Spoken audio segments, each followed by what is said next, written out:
ചിദംബരത്തിനെതിരെ MeToo allegation ഉണ്ടായിരുന്നു. അപ്പോൾ വേടനെതിരെ feminist question ഉന്നയിക്കുന്ന ആളുകൾ ചിദംബരത്തിനെതിരെ ഉന്നയിക്കണം. ഈ ഫെമിനിസ്റ്റ് ഭാഗത്ത് നിന്ന് അവരൊരു വിമർശനം ഉന്നയിക്കുന്നുണ്ട്. ഒരു ലൈംഗികാതിക്രമ കേസിൽ പരാതി അതിൽപ്പെട്ടിരിക്കുന്ന ഒരാൾക്ക് സർക്കാർ പുരസ്കാരം കൊടുക്കുന്നതിനെ കുറിച്ചുള്ള ഒരു ക്വസ്റ്റ്യൻ അവർ ഉന്നയിക്കുന്നുണ്ട്. ആ ക്വസ്റ്റ്യൻ വാലിഡുമാണ്.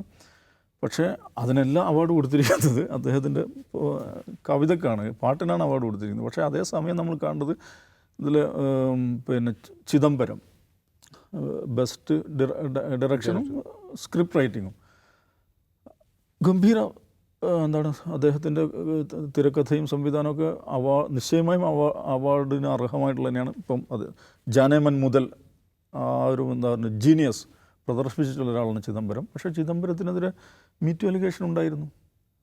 അപ്പോൾ വേടനെതിരെ ഫെമിനിസ്റ്റ് ക്വസ്റ്റ്യൻ ഉന്നയിക്കുന്ന ആളുകൾ ചിദംബരത്തിനെതിരെ ഉന്നയിക്കണം.